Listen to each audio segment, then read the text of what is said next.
Hola a todos, mi nombre es Martín Pitón y este es un nuevo reportaje de Micromundos. En esta oportunidad vamos a estar charlando con el analista político internacional Claudio Fantini sobre lo que ha dejado la cumbre entre Vladimir Putin y Donald Trump en Alaska. El tema central ha sido la guerra entre Rusia y Ucrania en Europa. Paradójicamente, se buscaba una solución a ese conflicto armado, pero faltaban, diría yo, dos personas a esa mesa, ¿no? Europa y Ucrania. Ninguno de los dos estaba allí.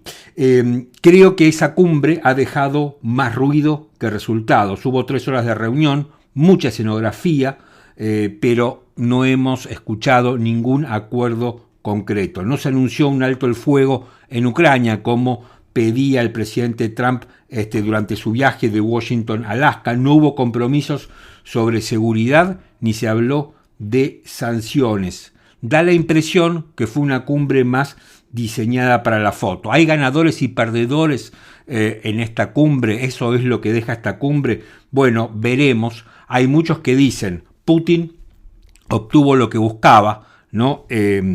Reconectarse al mundo, no ser visto como un paria en materia internacional y un criminal de guerra, y eso, digamos, se lo brindó Donald Trump, ¿no? Esa reconexión con el mundo, desplegándole una alfombra roja, llevándolo en su limusina, que es apodada la bestia, y que da la impresión que Estados Unidos estaba protegiendo a Rusia, más que proteger, por supuesto, a Ucrania, porque a Trump no le importa a Europa, ni le importa, por supuesto, Ucrania. Parece que está obsesionado con convertirse en un adalid de la paz, y para eso está obsesionado, dicen muchos, con conseguir que le den el premio Nobel de la paz, y que todo esto lo hace para eso y además para que haya acuerdos comerciales. Bueno, de todo esto vamos a estar charlando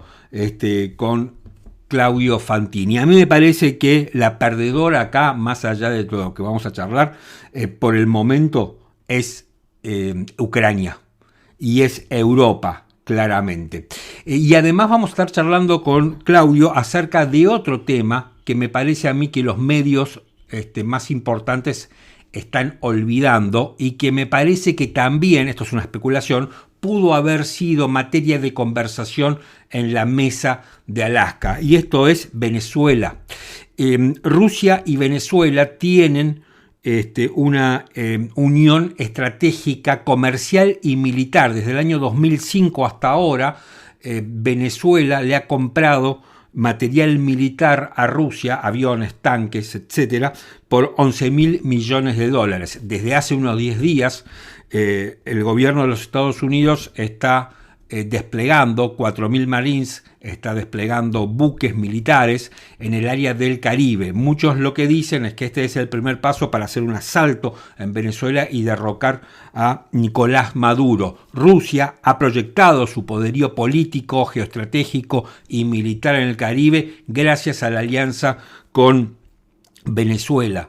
Por eso me parece a mí que si, esto es una especulación, insisto, de mi parte, si los Estados Unidos quieren hacer algún tipo de ataque militar para derrocar a Maduro y el cartel de los soles, lo va a hablar necesariamente con Rusia. ¿Habrá estado esto en la mesa de negociación? ¿Es la mía una hipótesis razonable? Bueno, todo esto vamos a estar charlando con Claudio Fantini en este reportaje de Micromundos que arranca así. La primera pregunta más que obvia es ¿cómo definirías lo que sucedió en Alaska? Porque me da la impresión que ha habido un poco de decepción entre lo que eran las expectativas y lo que había dicho el propio Trump en su avión mientras iba allí, que lo que ha sucedido después. Sí, porque creo que lo que ha sucedido en sí es una jugada de Trump en vista a sus propios objetivos, que el presidente de Rusia ha sabido aprovechar en vista a sus propios objetivos. En cuanto a la guerra que se está desarrollando en Ucrania, bueno, no se ha avanzado en ningún sentido y en todo caso, si esto le ha servido a alguien, le ha servido a Trump para sus objetivos y le ha servido a Vladimir Putin. Lo explico de este modo. A ver. En una guerra como la que se está desarrollando, una mesa de negociación es un punto al que las distintas partes van con metas muy, muy precisas cada uno. En el caso del presidente de Rusia, en una mesa de negociación, dada la situación en la que está esta guerra, lo que buscaría es ganar lo máximo posible de lo ya conquistado. O sea, Rusia tiene parte del territorio de Ucrania y lo que buscaría en una mesa de negociación el presidente de Rusia es la consolidación de lo máximo posible, que sería la totalidad o lo más cercano a la totalidad de lo que ya está ocupando en el territorio de Ucrania. ¿Qué buscaría Ucrania? Y también Europa. ¿Qué buscaría Zelensky en esa negociación? Perder lo mínimo indispensable del territorio hoy ocupado por la potencia invasora. Rusia necesita retener lo máximo posible, Zelensky necesita perder lo mínimo indispensable. Y Trump, ¿qué busca en esa mesa de negociación? Trump busca la posibilidad de aprovechar su situación para generar grandes negocios entre Estados Unidos y Rusia, grandes inversiones, grandes acuerdos comerciales, lo más favorable a Estados Unidos que sea, y sumar puntos para el Nobel de la Paz. Eso es lo que busca Donald Trump. Por lo tanto, en las prioridades de Donald Trump no está que Ucrania pierda en una mesa de negociación lo mínimo indispensable. No está ese objetivo. El objetivo de Trump es sumar puntos para el Nobel de la Paz y aprovechar el vínculo de Estados Unidos con esta guerra para convertirlo en instrumento de presión sobre Rusia y obtener negocios muy favorables a los Estados Unidos o negocios que apetece Estados Unidos en materia de inversión, de acuerdos comerciales, de lo que fuese. A ver, A esas dos cosas las obtuvo ayer en Alaska, por lo menos a la de las grandes inversiones o a la de los negocios entre Rusia y Estados Unidos parece haberlo obtenido. Lo que no obtuvo en absoluto fue una señal de Putin de que vaya a renunciar a quedarse con la totalidad del territorio ocupado, incluso un poco más, porque Putin está pidiendo que en una mesa de negociación Ucrania saque sus tropas de territorios que hoy están bajo control ucraniano, ¿no? Entonces, esa es la parte que no funcionó de ayer. Respecto a la guerra, la cumbre de ayer no sirvió para nada. O sea, es decir, que la cumbre no fue por la guerra, sino que la cumbre terminó siendo, en los hechos, digo yo, más allá de los anuncios, por otra cosa. Pero yo quería ir a algo que es lo siguiente.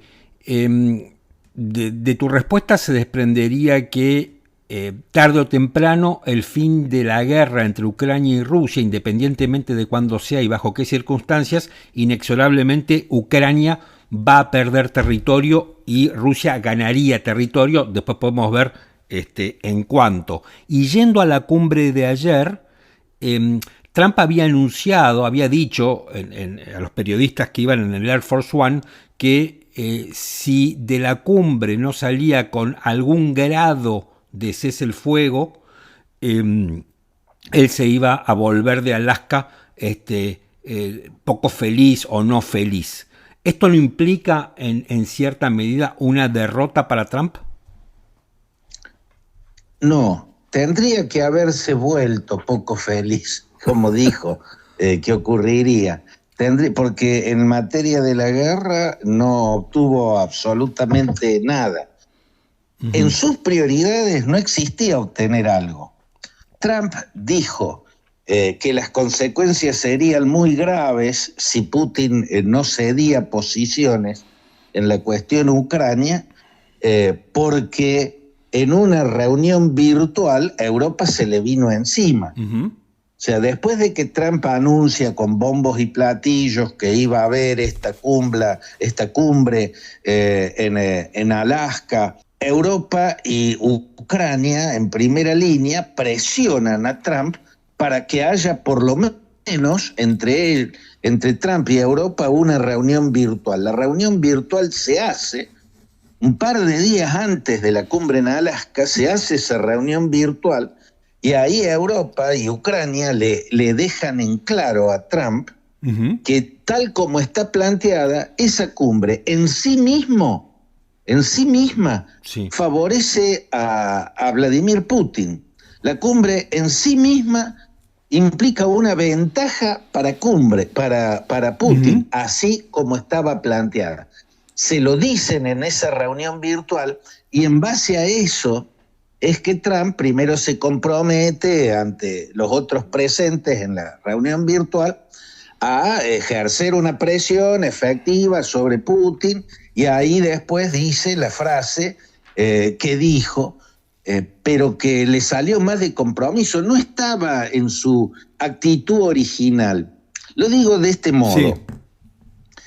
Trump no tiene el objetivo que tiene Ucrania ni que tiene Europa. Para Europa es crucial que el fin de esta guerra en una mesa de negociación se parezca lo máximo posible a una derrota de Rusia, o por lo menos lo mínimo posible a una victoria del expansionismo ruso. Eso es lo que necesita Europa, eso es lo que necesita Ucrania, necesita perder lo mínimo indispensable, pero tanto Europa como Ucrania ya saben que en una mesa de negociación no van a poder recuperar la totalidad del territorio, no la van a poder, y lo tienen asumido. La cuestión es que lo que tengan que pagar con la chequera de los territorios a Rusia sea lo mínimo indispensable y se parezca lo mínimo posible a una victoria rusa. Hay que achicarle el triunfo a Vladimir Putin. Bueno, ese no es el objetivo de Trump. Claro, a Trump le importa un rábano Ucrania, le importa un rábano Europa. La realidad es que Trump se identifica más con Putin que con los gobernantes europeos, a los que desprecia, casi públicamente los desprecia. Entonces, lo que busca en este escenario son logros económicos y sumar puntos para el Nobel de la Paz. Okay. Posando él en una mesa de negociación, claro, uno puede decir, como le dice a Europa, bueno, pero no va a lograr imponer un cese del fuego, porque si usted negocia de más, si usted cede de más, Ucrania no va a firmar ese alto el fuego. Déjame que y Europa no va a apoyar ese cese el fuego, por lo tanto no va a servir lo que usted acuerde con Putin. Te interrumpo. A lo que Trump, sin responder,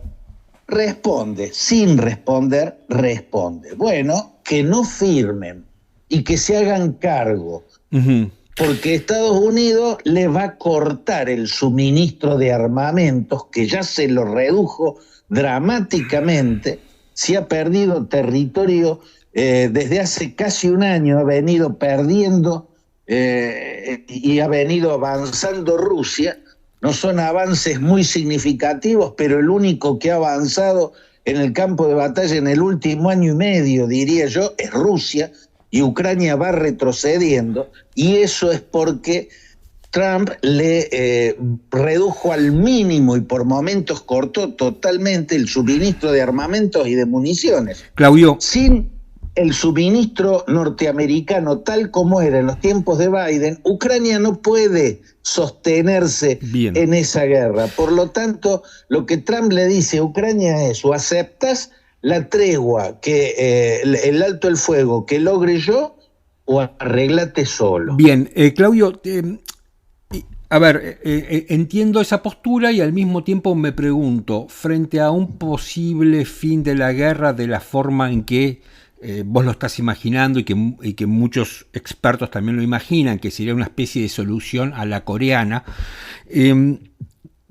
digamos, si yo fuera europeo preguntaría, bueno, muy bien, pero ¿qué garantías tengo y tiene Europa que Rusia no quiera avanzar con otros países que han sido parte de la Unión Soviética? Y ayer, digamos, conecto esto con algo que es algo de color.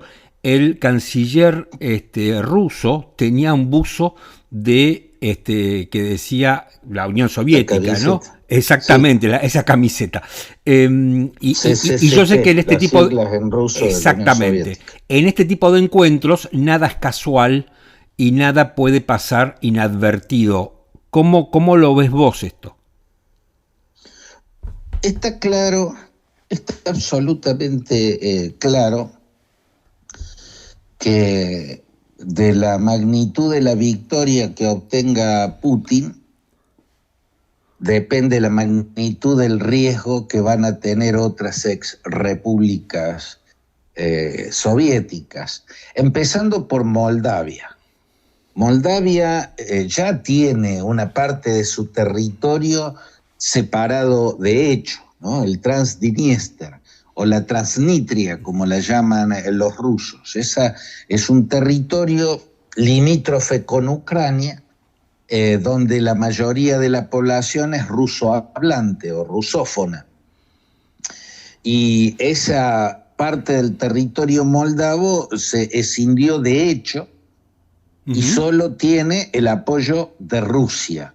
De ahí a entrar directamente el ejército ruso al Transdniester y consolidar abiertamente, públicamente, la secesión de ese territorio y su incorporación a Rusia, faltan segundos o milímetros, digamos. La distancia es muy corta y se va a cortar mucho más si no logra Europa minimizar el triunfo de la guerra en Ucrania. Si no minimiza el triunfo de Rusia, y va a ser mucho más peligroso. Y después de Moldavia podrían venir otros.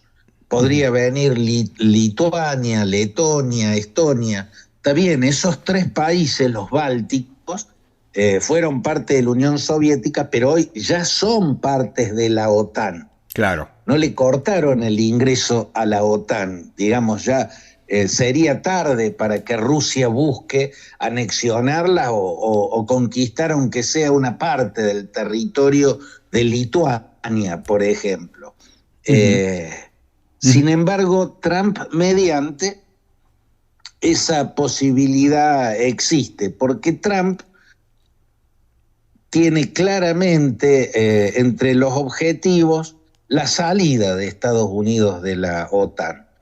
Trump ha debilitado la OTAN durante su primer gobierno y lo está haciendo de nuevo durante su segundo gobierno. Parece increíble porque Estados Unidos es el que hizo la OTAN, es el impulsor, el creador de la OTAN y su principal miembro. Sin embargo, es posible. Por lo menos Trump no muestra ningún entusiasmo por la permanencia de Estados Unidos en la OTAN. Y a esto, desde el Kremlin, lo están viendo y lo siguen muy puntualmente. Todo dependerá de cómo sigue la relación entre Trump y Putin. Yo no descarto que uno de los dos termine pateando el tablero. No descarto que Trump, por ejemplo, en un momento llegue a la conclusión de que Putin lo lleva de las narices, o le hagan ver que Putin lo lleva de las narices y que lo que él está haciendo no tiene nada que ver con lo que tendría que hacer un pacificador. Él quiere imponer la paz mediante la capitulación de una de las partes. Quiere que Ucrania capitule, ¿no? Y eso no es un logro de un mediador, ¿no? Te hago dos últimas, así que, te hago dos últimas preguntas. La primera, frente a todo digamos, este escenario que vos estás describiendo con tanta precisión, ¿Europa se va a quedar callada? ¿Cuál pensás que va a ser la reacción de Europa, de la OTAN, frente a lo que está pasando? Porque da la impresión acá que tenemos un actor que debe ser protagonista, pero que quedó en un segundo plano. sí, y desde ese segundo plano está haciendo escuchar su voz como puede. Logró que Trump, antes de viajar a Anchorage, a la ciudad esta de Alaska, que es la más grande, logró que Trump participara en esa reunión virtual con los europeos y con el propio Volodymyr Zelensky. Europa está tratando permanentemente de actuar desde lo diplomático y también desde lo militar y económico, porque siguen asistiendo militarmente a Ucrania.